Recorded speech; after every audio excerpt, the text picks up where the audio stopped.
the topic started, some kind of mini introduction, right? Public policy as a topic is part of larger political science, right? That's why you have it. It's more precisely that part of politics that's the executive side, right? This is not about elections. This is not about justice. This is about doing things.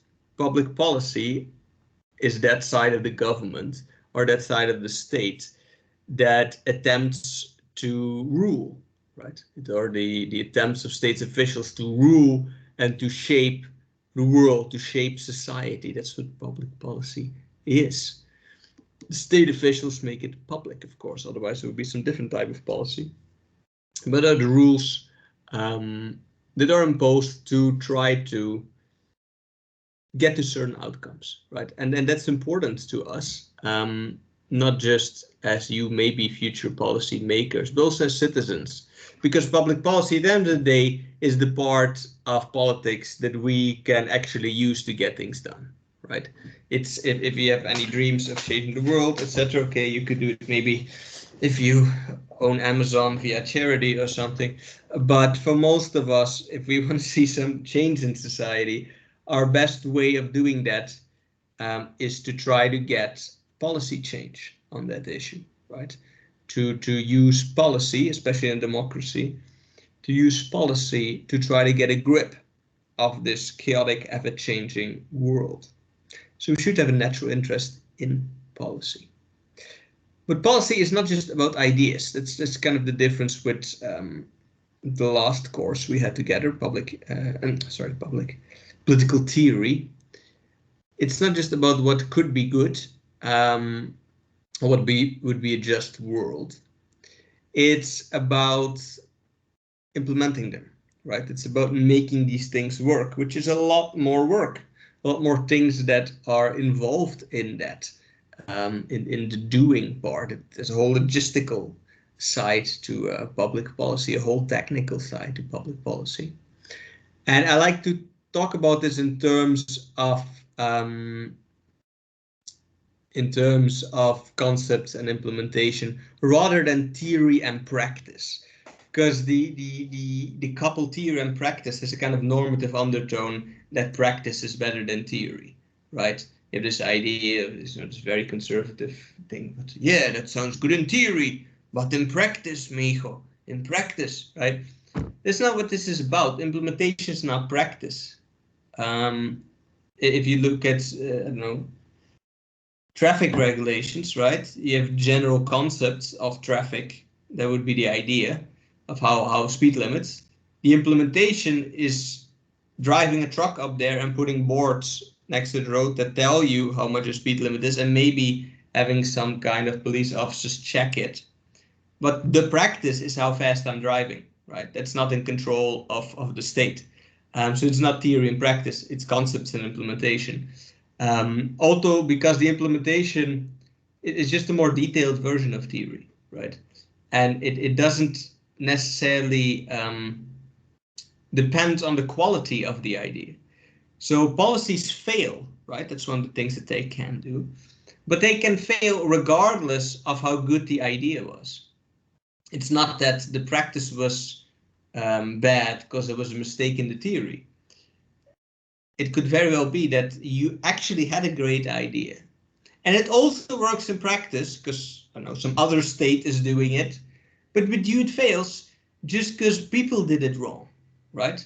For example, in our university, we have, in theory, or on a conceptual level, better said, we have a good review system where students have to review their teachers, etc.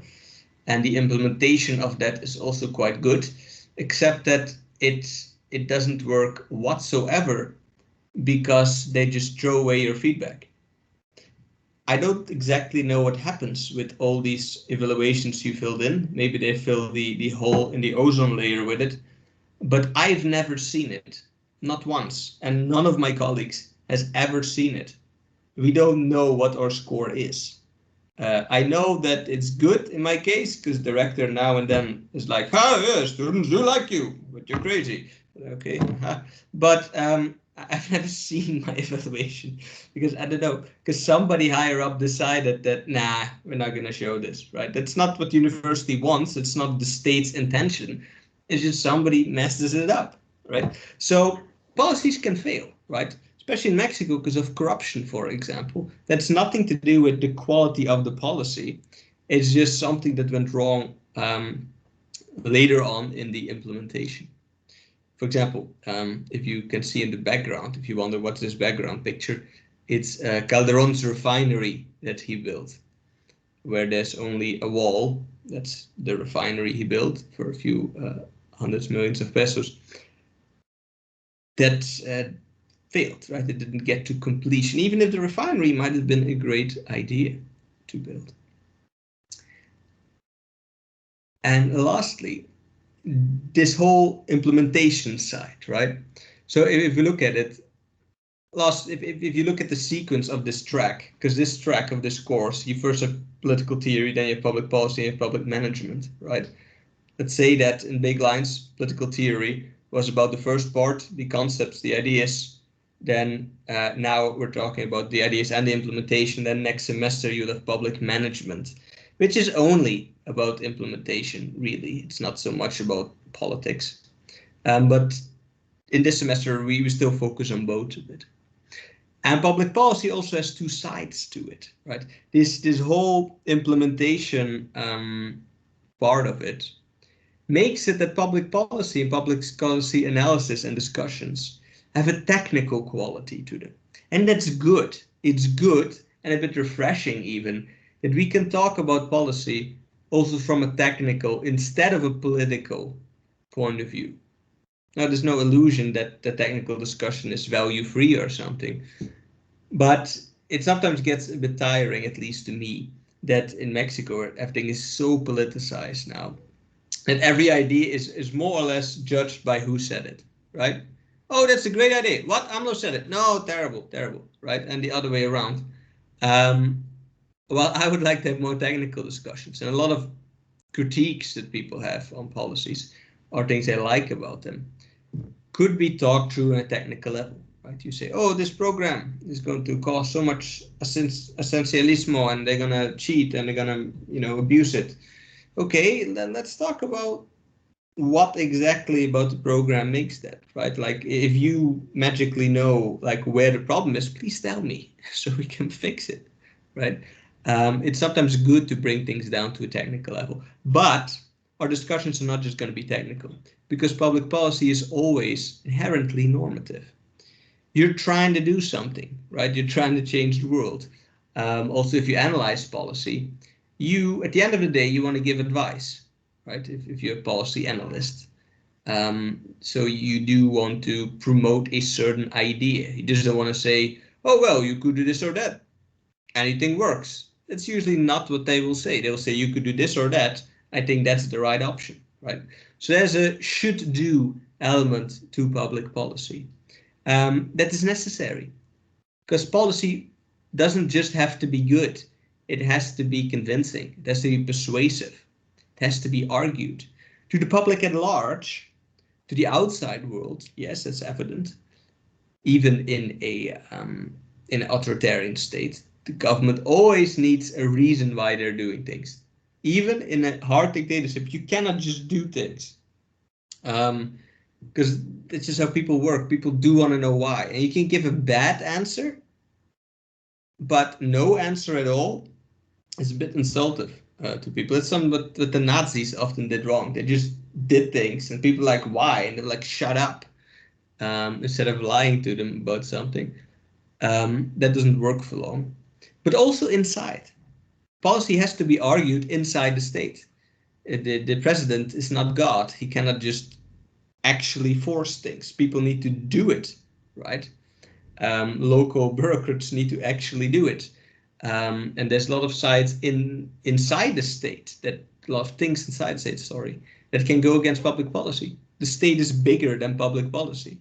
The state also has, for example, the judicial system, which has nothing to do with policy, but it can definitely stop policy. In Mexico's case, it very often is used to hinder the executive power and to hinder public policy. Oh, you want to reform energy? Can't do that. Why?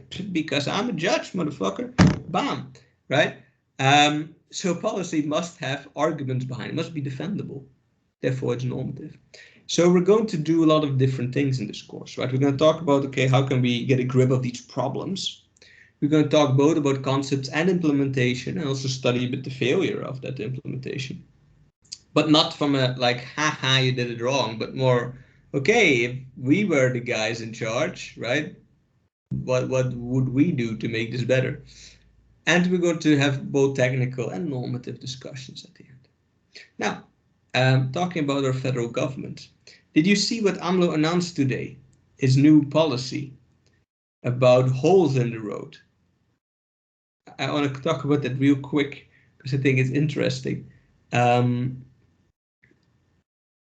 what he did is he looked at a study by INEGI, I think, about what people care about, and surprisingly highly ranked on this list was holes in the road. I think it was number 2 on the list, but maybe I'm spreading fake news. I think it was number 2 on the list. What people actually care about is holes in the road. Now, this is not a federal responsibility. It is on federal roads, yes, but inside cities is a municipal responsibility. But he said, well, since people care about this, I'm gonna make a fund just for that, which is a brilliant populist move, right? Because it's not your responsibility, but it's easy score because people care and it's not hard to fix. You just need to fix the damn hole. So he did that. But what's interesting to me about this is this using this survey and the fact that between all Mexicans' problems, which are giant, somehow potholes reaches the 2nd position in people's minds of like problems in the world. So I want to know, what is this for you?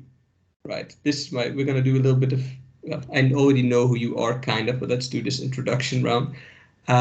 My question to you, let's make a round, is what policy problem annoys you the most in your life?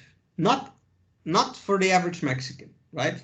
So if you have rich parents, don't say poverty, because that is not a problem in your life, unless poor people harass you or something. But like things that affect you, not what's good for the people, but for you.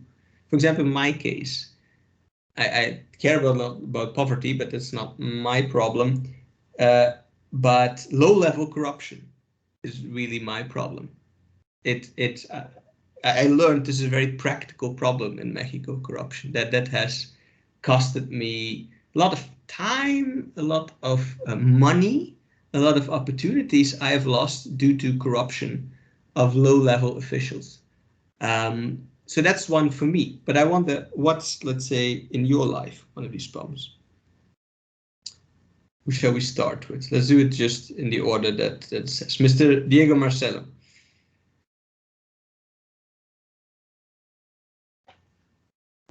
It's hard to think like a specific problem it's for me, but that annoys you, that you would like to see better. Well, that annoys me could be the confidence in the policy. Okay. No, policy, like policy. No, I don't know if the word. Police. Like the policia, the police. Yes. The police. Uh-huh. I think that's a problem because I don't feel like encouraged to call a police, and I don't think if I do it, if they are gonna come and they are gonna resolve my problem. Okay. Even if that in the case of police in general, but also in police regarding the transit.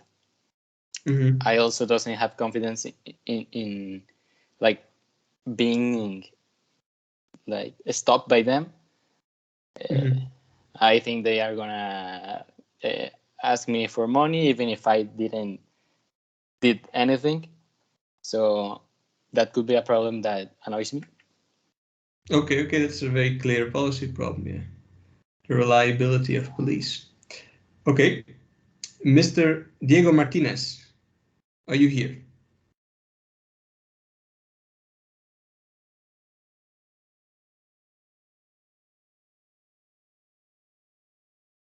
Diego?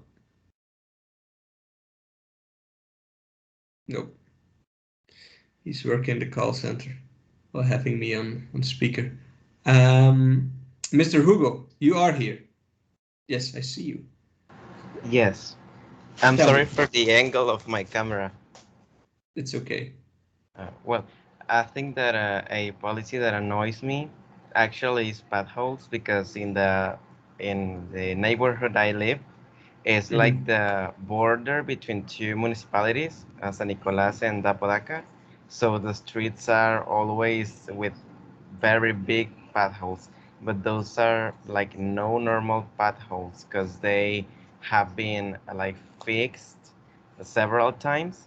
So it makes that all the pavement is like irregular, and it Okay. doesn't look like a street but like a road, a very abandoned road.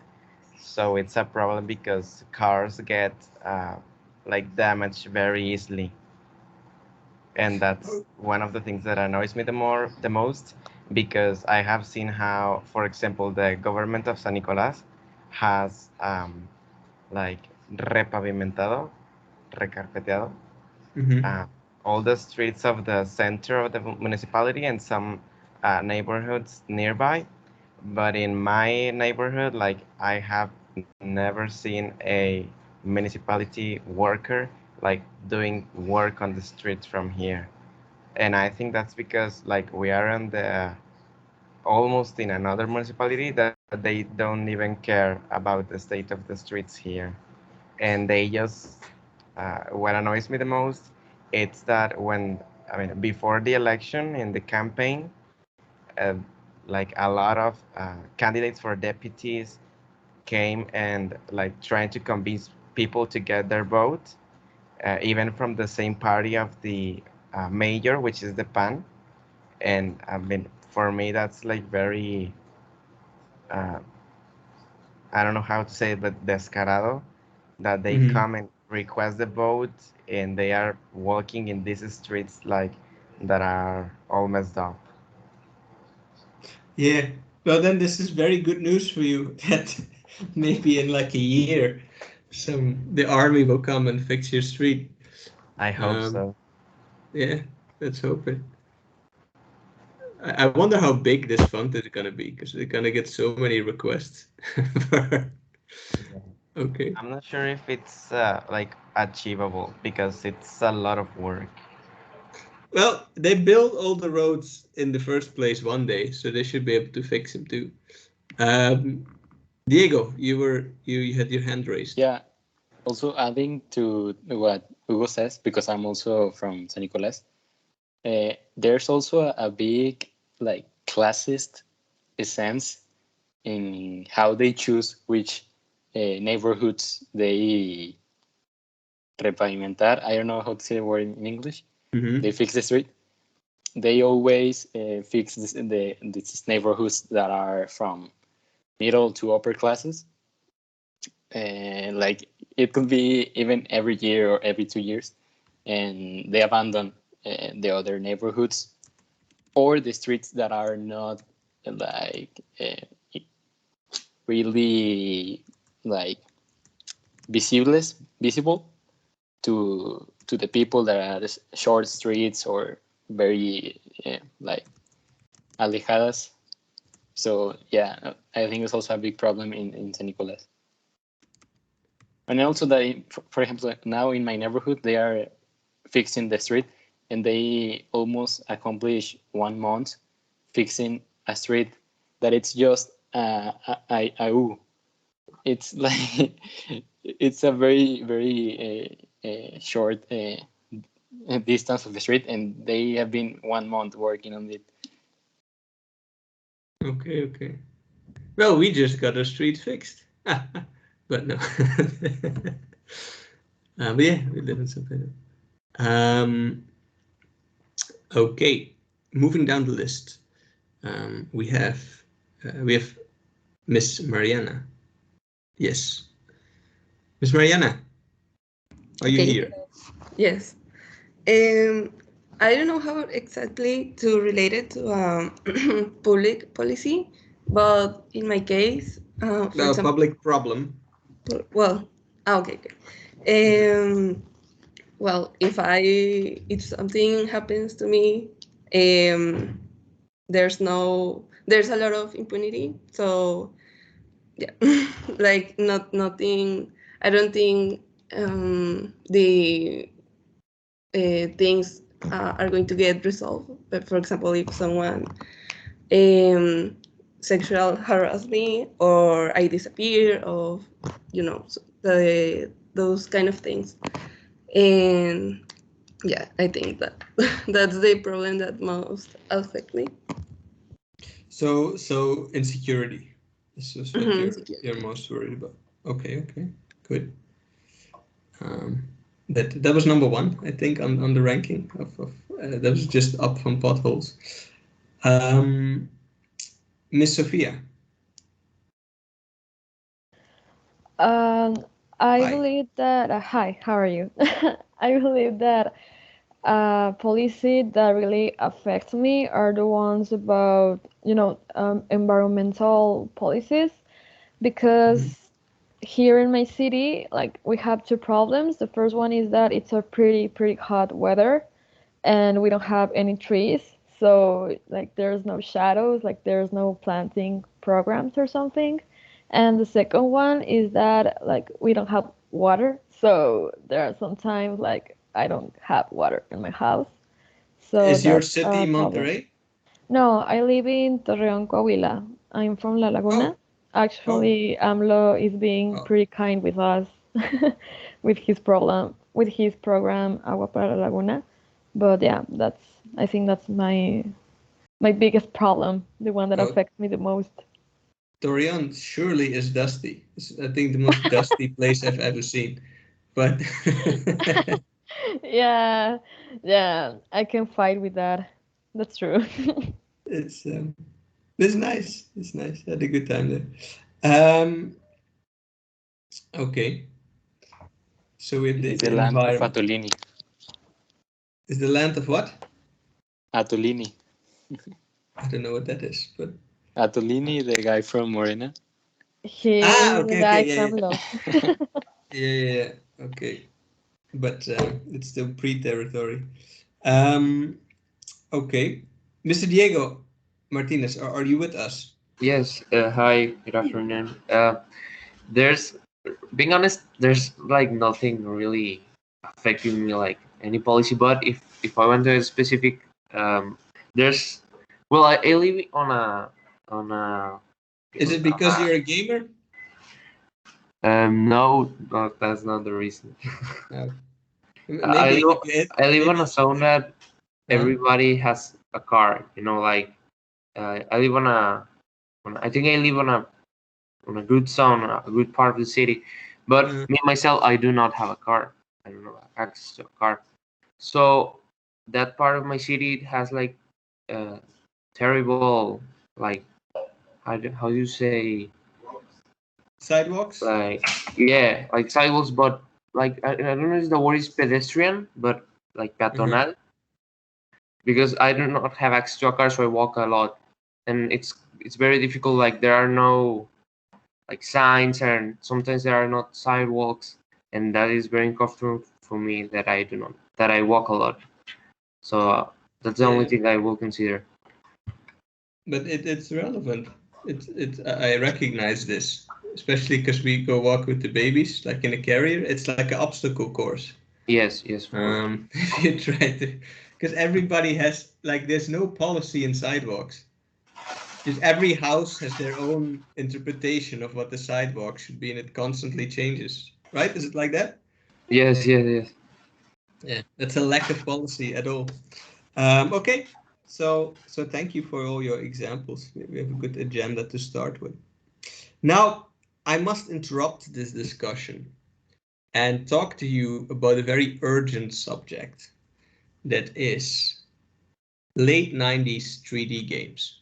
Okay, I have to do it. I have to take it here, Miss Mariana. You will understand later why I have to. But I have to talk to you about late 90s 3D games, right? Now, all of you, I think, if you played any game ever, kind of grew up with PlayStation 2, PlayStation 3 generation. I think mainly the second one. PlayStation 3, Xbox 360, Nintendo Wii. I think that was around in your childhood. Am I correct? Yes, you're correct. So you missed the generation before that. PlayStation 1, Nintendo 64, Sega Saturn. This is when 3D was a thing. Like before that, you had like real old school Mario 2D. But let's say from 95 to 2000 is when 3D became a thing. So hooray, they could render 3D, but not a lot of it. That was the trick. There was a limit at what these consoles and how many polygons, that's 3D shapes, they could have on a screen at the same time. A very low limit, actually. So they had to, the big problem is then, if you look around in 3D, right, you cannot see too many objects. So they had to limit what you could see in these games. And there's many ways of doing that. In shooting games, they would limit it by having you in some claustrophobic environment. If you've ever seen Doom, the original Doom, you're just in a tunnel, right? There's not a lot to see because the wall is right here in front of you, right? You can't see much. In role-playing games or strategy games, they would solve that by putting the camera above you. So you look down on the character. So you cannot look into the horizon, right? You can't look in front of you because you only see the floor. So there's a limit, a hard limit to what's on the screen. In adventure games, they would use, let's say, mist or fog in the distance, so you couldn't see the distance. It's Resident Evil, etc. You couldn't see very far. But in racing games, they had a big problem because in racing games, you move towards the horizon, right? Things don't stand still.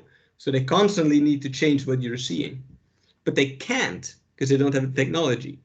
So what did they do? They use what you would call draw distance. That means that only what's directly in front of you, you can actually see. Like you can see 20 meters ahead. Everything else is a painting. It's a 2D background that moves a little bit, but it's not actually there. So for example, in this image, you can see the car. This is Sega Rally. You can see the car from 96 or something. You can see the car. The car is real. The things around it are real. But around halfway up the screen, everything behind that isn't actually there. That's a painting. That's a sprite, what you would call it. So the trees, for example, they're not there. And if you move, the trees stay at the same distance from you. They're just always hovering in the horizon. You can see this at the right edge. You see the trees just stop. Like this is hard edge to them. And they're like floating in space. That's because they're not actually there. Now, the problem is that it looks like you're going straight, right? But you have to imagine that the upper half of the screen is a painting. So there might be a turn in 3 seconds, but you cannot see it until you're in the turn. So you had to memorize the track because you cannot see ahead. You can only see directly around you in 3D. Why do I tell you all of this? It's a good question, right? Because the course is a little bit like this. Yes, I gave you a 5-minute explanation to just set up an excuse. The course is a little bit like that. I have a plan. And the plan is, let's say, the tree line. But when we get closer, the plan might change and there might be a sudden turn, but I cannot show it to you yet. This sounds familiar because I told you a similar excuse last semester, right? Because last semester I had to invent a course from nothing. Difference is this time, this course is not new, but last time I had 3 weeks. Now they told me somewhere last week, hey, you're also teaching public policy. So what? Yeah, do it. So, okay, sorry. So I said, okay, I'll look at the plan, right? Because there is a plan. But no, have you looked at the plan? It's very fulfilling. It says the first 4 weeks, it says introduction. The next 4 weeks, it says phases of public policy. Then the next 4 weeks, it says something like methods. And then it says PIA after that. That's the plan. It's 4 lines long. Not exactly very detailed and rich. So basically, I had to make a whole new plan because they tricked me. And then I said, oh, well, I'll just look at the course book, right? I'll just read the literature. Oh boy, the literature was all in Spanish from 86. I wasn't even born in 86 and I'm old, right? But that's, let's say, the plan was from 86. So I had to give my friend Jeff Bezos a lot of money to send me all kind of books from Oxford, like this one. Yay! That takes time. I need to read them all. This also means that for the first 2 months, I'm not actually earning money. I'm just earning back the books. but the point I'm trying to make is that I have a plan. I'm going to show it to you. I'll show it to you right here. Come, I have a plan. But my plan is a lot based on the index of these books. And I don't know if once I get close, if it's actually going to be interesting. So maybe I need to change some things as they come, right? So I'm going to give you a plan, but you have to know that once we get closer, I will get a better view on how interesting a topic is. And I might change that. I hope you can deal with that. If you want to voice your anger, you can do that now if you want to. No? Nobody? All right. So yeah, that's what it is. Buffer is just time that's there in case the plan fails. Like it buffers the plan. So it's extra time, basically. Things fail, right? Electricity goes down, hurricanes. I know what will happen. The Americans invade, insects swarm. Things that literally happened once. The faculty had to close because of insects. But things can happen. So that's why I have some buffer space. So let's talk about the plan, right? The original plan, which consists of 4 lines, was really focused on the theory of things. And we're going to do that, but also going to do other things. Yes, when it rains, for example, or high-tech internet shuts down. The course is kind of split into 2 things. Originally, it was only theory, but I wanted to use our time to also discuss policy. So let's start with the theoretical part. We can do this. We can dive straight into theory because you already have ideas of policy, right? Even last semester in our political theory course, we discussed a lot of policy. So we can just start. You have enough examples in your head. So the first week I need some time to read 980 pages and look at the other books. So for next time, I'm going to give you a text to read. And that's what we're going to do. We're going to discuss this text. The text is called Dead Zones of the Imagination. It's about bureaucracy. It's a famous anarchist, David Graeber, who gives a very long lecture about why bureaucracy sucks and why he hates it so much. I like to start with this text for 2 reasons. One, it's quite entertaining. It is kind of funny and it's relatable. If you're old enough to have on your own dealt with some paperwork, it's extremely relatable. But it's also, I think it's good to start a public policy course with some kind of ironic text to show that, it's not all good, right? Public policy also has its problems. And if you look at things from the perspective of the state, there's certain limits there. There's certain problems with this top-down view on things and trying to order things into categories, etc. Because that's what we'll be doing the rest of the semester. And because I had some outstanding debt with anarchists for not teaching about them last semester, I thought, well, let's start with giving to the devil what belongs to them and start with some good old critique on the state, even if I'm more state-oriented. So that's what we'll be doing next time. There'll be a reading exercise connected to it. That's for this week. Then we start with actual stuff. We're going to talk about history of public policy and where the whole idea of public policy comes from and how it developed as a discipline too, schools of public policy, etc. Then we're going to talk immediately about the limits of public policy, right? There are important limits. I already named some, that the people at the bottom don't actually do what you order them, that judges override your rules. And there's a lot of other limits, and I want to talk about that just from the start. We're going to also talk about the rationale of public policy, what kind of logics are active in policy making, different logics that you can apply to the same thing. Then we get to the real meat of it. We're going to talk about the production of public policy and the phases in that. We're going to talk about the process of policy making. That's probably the most important part of the first half. That's what the school wants us to focus on. There's all kind of books and authors there that talk about, so in my typology, there's 6 phases. Oh, I have 8 phases and blah, blah, blah. We're going to look at that. One phase that not all of them talk about, but that I think is important, is participation at the very beginning of giving input or getting input from the people, right? Participation in policy design.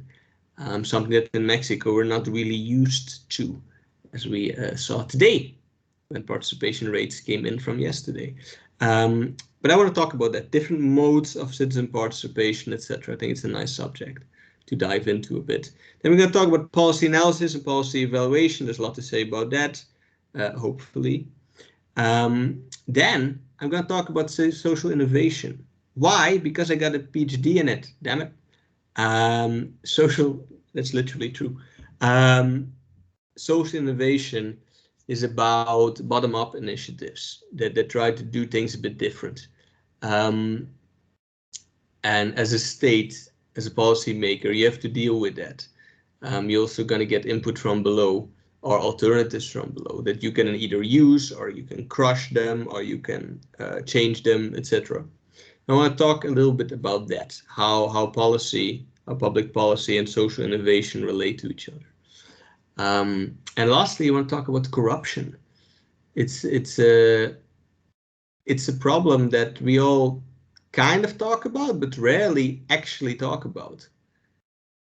In the sense that actually do an analysis of, okay, where does corruption come from, right? How does it sneak into public policy, and what can be done about that? There's also going to be a homework related to that. I actually want to really discuss that. So that's the standard part of the course, right? We're going to get inspection at some point. I hope it's in that part. After that, we get to the more freestyle part of the course, where I want to talk with you about actual policies. Because theory is interesting and such, but I just want to talk about politics, don't you?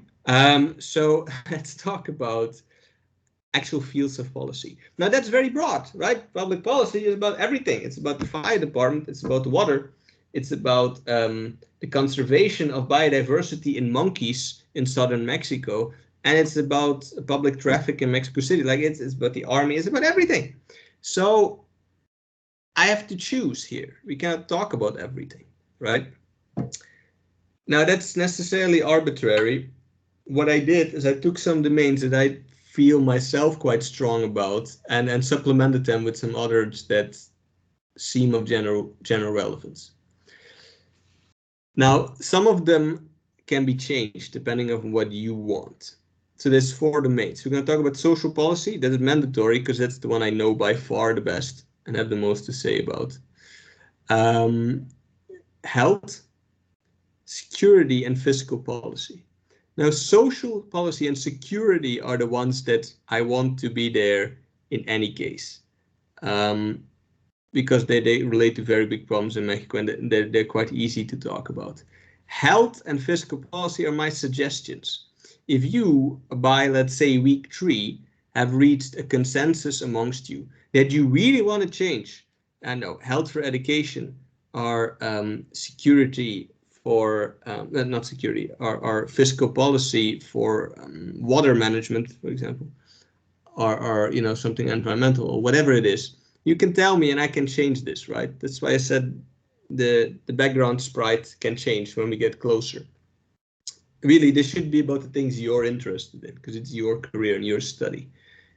only security and social policy are kind of fixed in there. The other two we could change if you, not now, but if you would reach some consensus amongst you, like, hey, we really want to talk about this instead, teacher, I can just do that. Then we have the PIA. Yay! We're going to take a good 2 weeks to let you prepare for that, because the PIA is quite hefty. And then we'll have some final lecture, and then the course just ends. We fall off a cliff and it's Christmas. That's the plan. Do you have any immediate comments on the plan?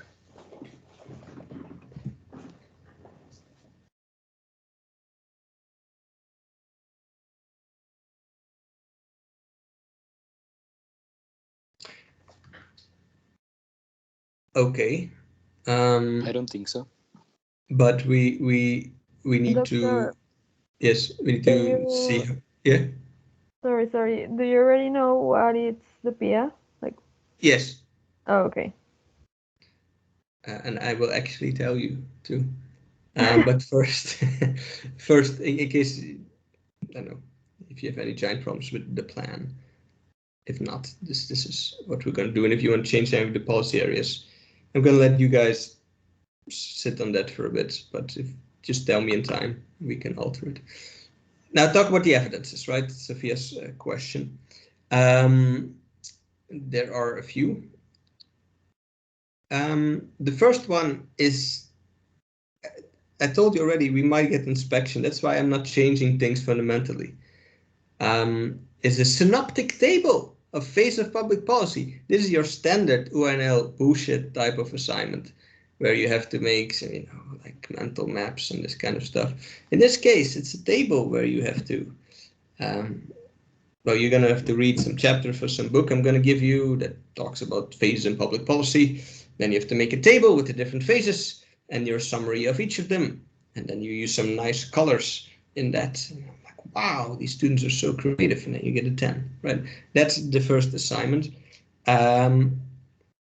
The second and the third I could change a little bit. The second one, which in your condensado is the third, I just flipped the order, is public management problem. This is going to be about corruption. I'm going to give you certain corruption problems that you in teams can tackle, that you have to analyze. What could we do about this? That's really on the implementation side of things, right?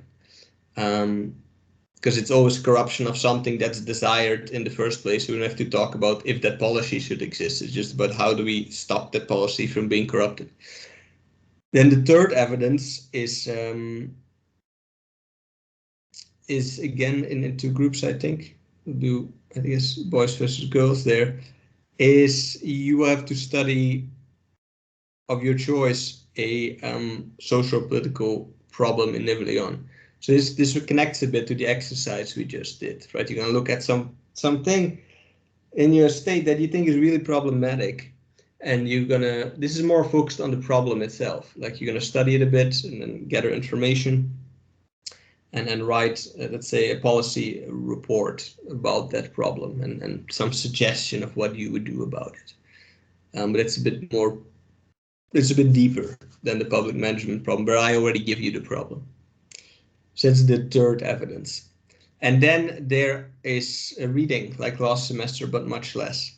This is going to be 3 texts that I'm going to give you, where you have to write, like last semester, this report about, where you give me 3 reflections on the subject.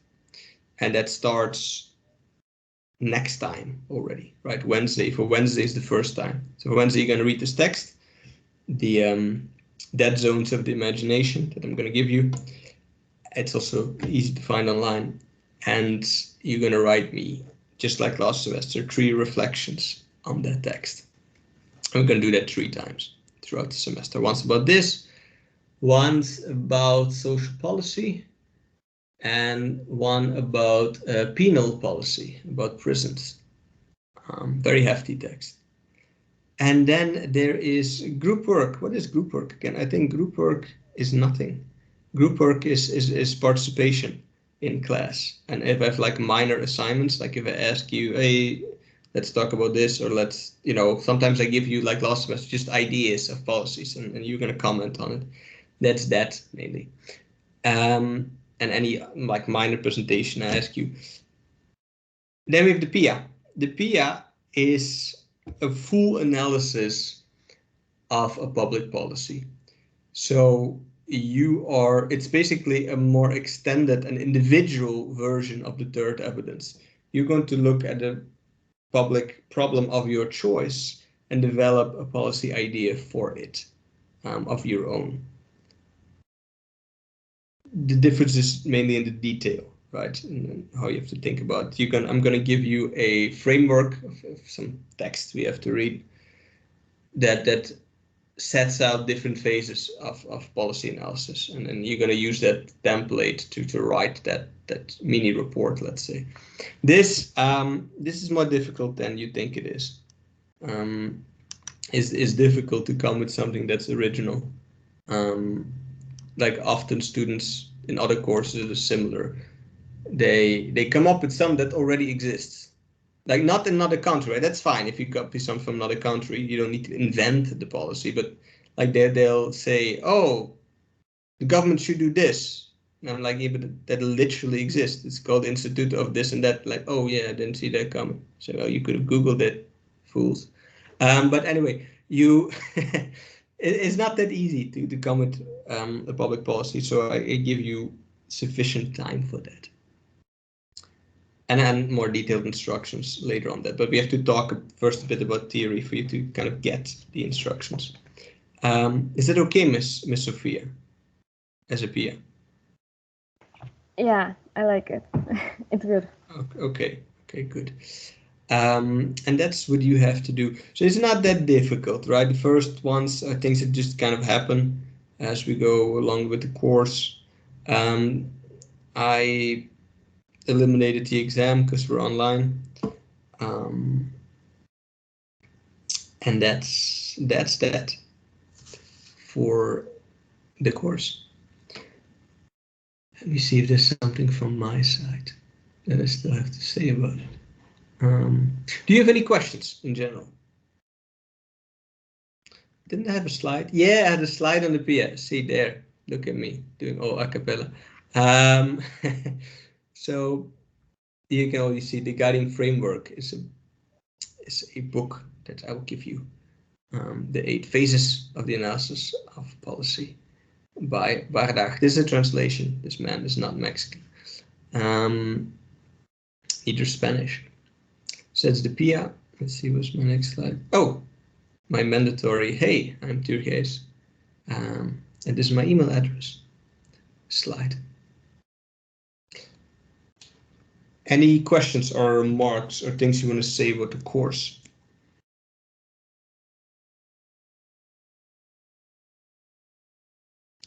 Or about life?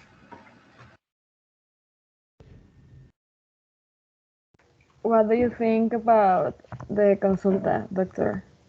About the 7% of participation? Well, I was thinking about this all day.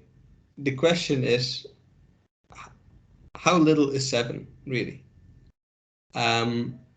It's obviously not enough for the consulta to work, legally speaking, right? And it is also not enough to make this a strategically smart option, right? It's a failure not for AMLO, because he didn't do this, but for Morena, right? This happened because of 2.5 million autographs to the INE, driven by the movement. It is a clear strategic failure in the sense that they shouldn't have done this. You could have known ahead that this would fail, because you could have predicted you could have predicted many things, but you could have predicted that the opposition would choose to boycott it instead of campaign on it, because it feeds into people's natural not caring about politics, and that would always be the winning tactic, right? So you would have known this would have failed, and that tactic of the opposition to it, like this starts reinforcing itself Because once you know that you're not going to reach a 40%, most people know it's going to fail. If you're a bit smart, you know this is never going to happen, 40% of people. Then you're also not going to vote yourself, because like, well, why should I vote? Doesn't matter anyway. Plus, what it does is that it lifts the fundamental principle of secrecy of vote. If you went to vote, you voted yes. Because if you were going to vote no, you didn't go, right? So if people see you vote, they know what you're going to vote. And that's very awkward. At least I experienced it as super awkward when we went to vote. There's like 100 people standing by, not voting, just judging you. Like they just came walking past the INE tent and like in their, the rich are in their like jogging outfits with their walking sticks and other white people nonsense. But they're like taking pictures of you when you're voting, and it was very awkward. So I think that also deters a lot of people, right? So it's a clear failure in that regard. But we compare this to elections, but they're not elections, right? There's very little at stake for your life here compared to last elections, which were both city, state, and federal. This doesn't matter to your life. It matters for your sense of justice, but not for your life. And there was no campaign. This was explicitly prohibited to campaign on this consult. In large contrast to you being bombarded for 6 months with billboards and like Samuel appearing on every device you have. Hey, vote for me! Like, damn it, Samuel, just trying to watch YouTube, right? So yeah, it's not an election, right? So in a way, the consult, you could see it like a protest, right? You had to go out to show your opinion. If you look at it from that perspective, a protest of 7 million people will be the biggest protest in continental history, right? 7 million people going out to voice that they want certain people gone. That would topple any government if that would be a street protest. So from that perspective, 7% is very low. 7 million coming out with a singular opinion is a rather strong signal, especially if you get 98% consensus within that group. So I'm split on it. I think they should have never done it. I defended it, right? If you've heard me defend it, you too, but it was a waste of time for the government. But I don't know as a signal if it's that weak. What do you think? And do I make sense with my explanation? Yes, I mean, I think that we all agree that it was a big failure, but I mean, for me, as you mentioned, they should have never done it, because I think that you shouldn't vote or put in people's consideration to apply justice or not, but maybe there were like other reasons why they did this consult. I think that it was more like a political movement, but well, it was so like one of the biggest failures, I think, in the electoral history of the party. But it's not electoral. Yeah, okay. I I mean, get what you mean. yeah. Okay. What do you think, Sophia? You asked me the question. Well, like I'm not pretty sure if it was really meant to be or not, but what I believe is that it was like an act for empowering people.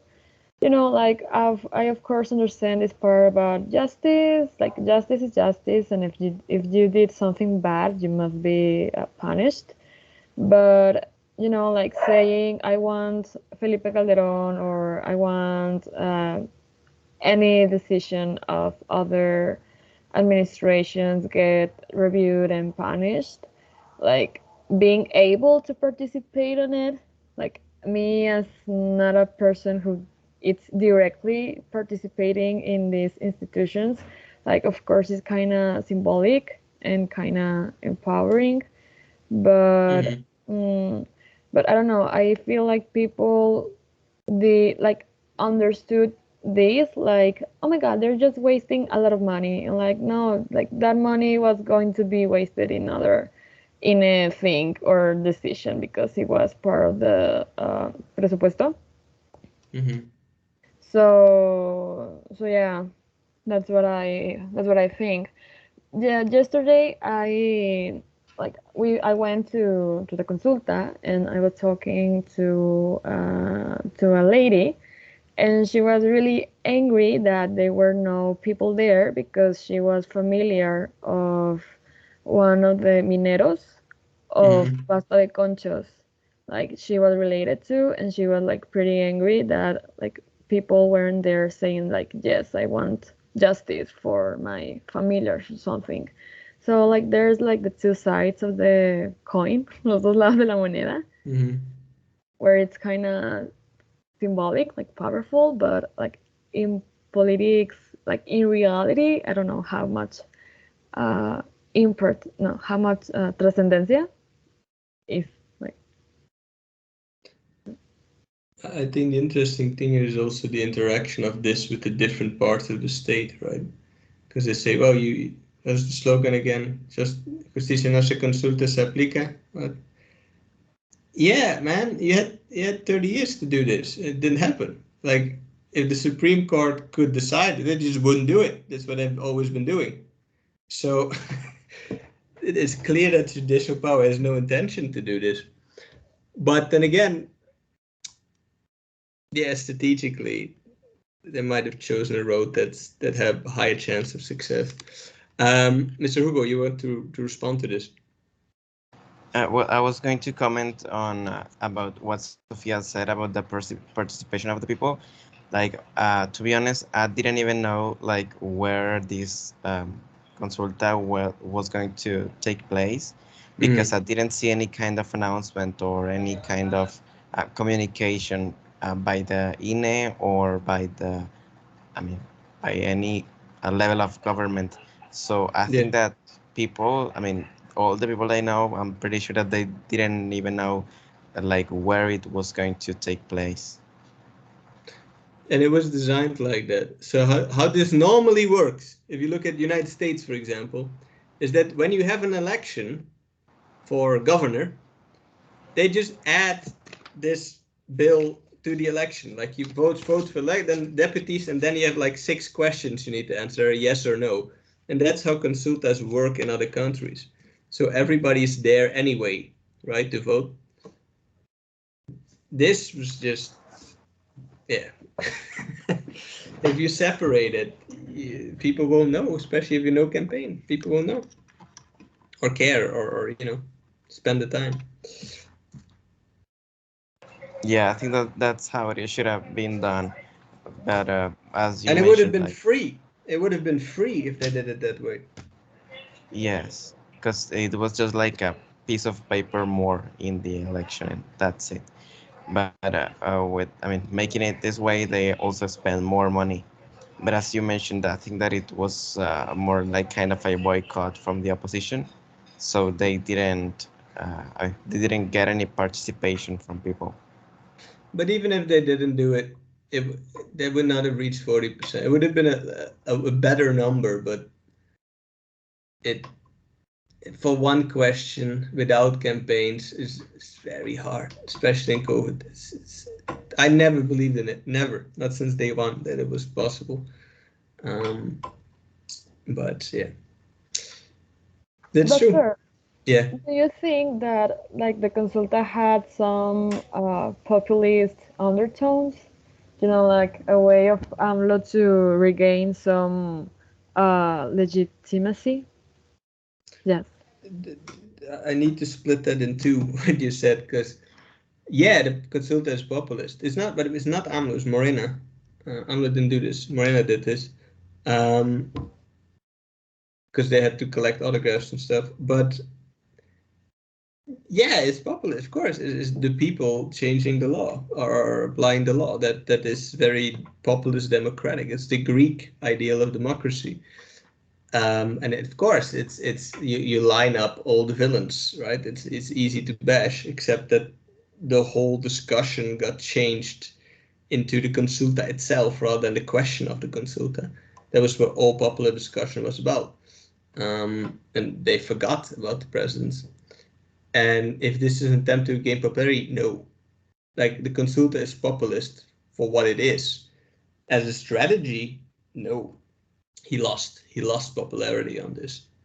And predictably so. It's like the RIFA. This is a dumb idea since the beginning, politically, right? I bought a ticket. I'm not against it on a conceptual, on a policy level. I don't think these are bad things to do.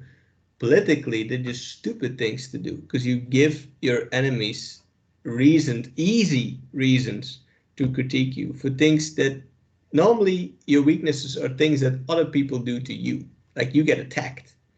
Here, they invite attacks. So, populist, it doesn't make it more popular, no. The consequences of this maybe, right? Because the consulta asked about all ex-presidents, but it's also, that's better said yesterday and today, are kind of a watershed moment in the sense that they will now start. The Fiscalia will start with its ongoing prosecution of presidents. So they're not going to do some whole new committee for it, but there are simply active criminal cases against Peña Nieto and Calderón that are already there. And I think now they will, they will start making arrests and stuff. I expect that that's what's going to happen. But we won't see all these other guys, Fox and Zedillo and Celine. I don't think that we'll see any of that. I hope this was a decent answer. What do you think, Miss Mariana? You're suspiciously silent. Well, yesterday I was convincing my parents to go because they are like, oh my God, I'm going to say it. I'm not going to participate, blah, blah, blah. And I was telling them that it's important to go because you make a president, and if it succeeds, maybe all our governments, even if they are not from Morena, can copy the idea because the idea is good. But, well, in our vote section, the majority of people anuló, like they didn't, like they went to vote, but the vote didn't count. So there were only 27 votes in sí, a favor, and the other 1,500 votes were anulados. So sad. Did the INE did that? No. The people, the few people that went there. I'm going to send you the picture. They just poured their votes in the trash. So yeah, so it's really sad. And yeah, I hope that people like understand that it's more than you against AMLO. It's more about like society or no sé, everything. But yeah, it's okay. Yeah, but yeah, it was a bad idea since the beginning, so I don't blame that. But as you say, the kind of divisiveness that we have, especially in the North, it makes public policy unworkable to an extent. Because people, like I know too many people that refused to get vaccinated here and then went to US to get vaccinated with the same vaccine at their own cost, just because they didn't want the government to help them, including teachers. They were like, yeah, but it's AMLO's vaccines. I'm going to go to US and spend $5,000 to get the fucking same vaccine, but then I did it and the state didn't do nothing for me. So things get so, unworkable. Sorry, Diego, you want to add to this discussion? Teacher, what do you think will happen on the next consulta on 2022? Which one? La revocación de mandato. We have to first see if that will happen. right? It needs to be triggered first of all. There's certain rules to, like the opposition needs to actually get enough people to want that for that to happen, because it didn't win the majority. They cannot trigger it via Congress. What will happen is it will have a higher participation rate because Morena will not boycott it. I think Morena will fight it head on the subject. They won't fight the consulta. They'll fight the question, and they will ask people to go vote. I don't think they'll pull the same tactic. They won't risk it. So I think you have a higher participation because the opposition will mobilize for it and the government will mobilize for it, and the opposition will pour all the money they have, they'll pour in it. I still think it will fail. I don't think it will reach 40%. And then within that 40%, you need a 65% majority against for it to remove the president. I don't think that's just not what Mexicans feel on average, if you look at opinion polling. And even if you don't like the president, it's a different question between not liking him and wanting him to go and thus trigger new elections, right? That's a whole lot of drama you start by doing that. I think a lot of special older people that don't like him, they don't necessarily want to open the Pandora's box of having a shock election suddenly. So I think it will be more, if it happens at all, I think it will be more successful, and I think that they will not remove the president through this. Might lose the vote, but not by that margin. I don't think so. But the problem that we see now with this consulta is that the whole idea of revocación de mandato is not going to work because of this 40% participation. If it will only work against presidents of the left, it will never work against presidents of the right, because the ones of the right will boycott the consulta itself. Even if they cannot win the vote, they'll just say to people, don't go vote. It's very hard to reach 40% for anything. Get 40% of Mexicans out in the street, unless their life depends on it, it's very hard. So if this is the pan of the pre, they will boycott the consulta, even if there is unpopular if Peña Nieto, 14% support. He could still survive this because he would try to boycott the vote itself. So that's a fundamental flaw now that we learned about the revocación del mandato. But anyway, it might still work. In the case of some like absolutely terrible president, you would get enough people, right? If a large majority is against him, it will work. But yeah, I don't think it will be successful, but it will be more successful than this. Is my prediction. What do you think?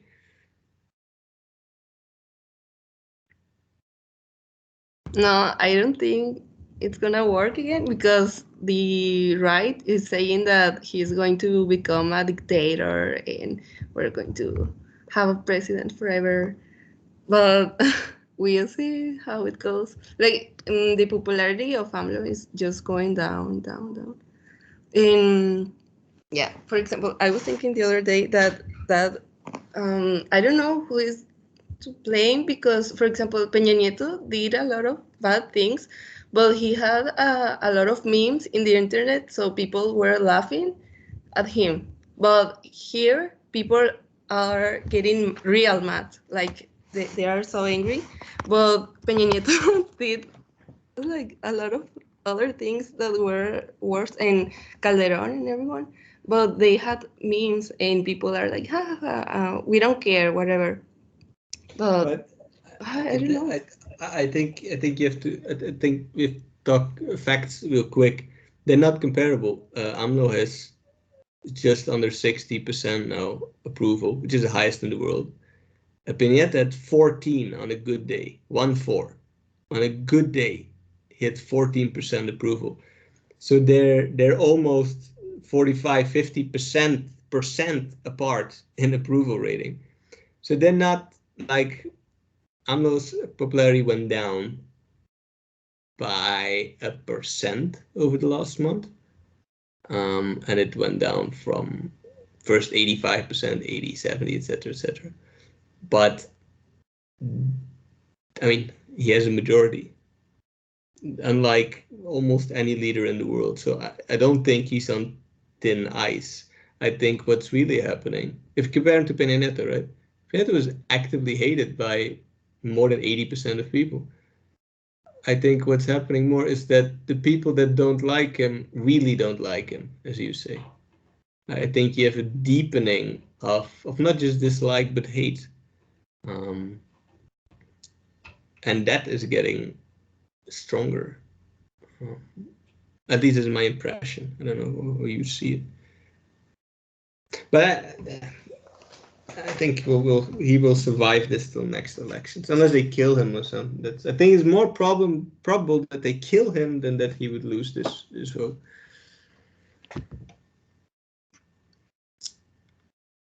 All right. So that's my views on the consulta. Bit of a waste of time, but well, hopefully it has some effects. All right, dear students. Anything else?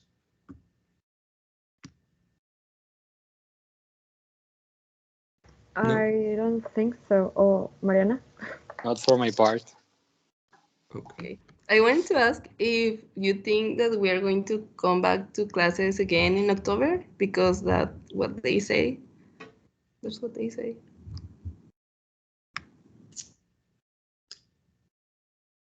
Yes, I think yes. I'm not very convinced of my opinion, but I am fairly confident that the vaccination campaign will reach its goals by October. Just mathematically, if you look at the rate of application, they're above target. Target is 500,000 a day. They do 1 million a day on average. So I don't see why they would not reach the target by October, unless some disaster happens. And I think we will come back, yes, but it depends on a lot of other factors too. If this third wave keeps growing, then yeah, the chance is less that will happen. But I think let's say it like this. I think there's a good chance it will come back, but I cannot promise it. Well, I cannot promise you much anyway. But, okay, good. If nothing else, I'm going to send you the text, and we will see each other Wednesday. Okay, is that good? Okay. Yeah. Thank you, teacher. All right. Thank you. Have a good day. Yeah. Bye. Goodbye. Take care. See you. See you. Bye.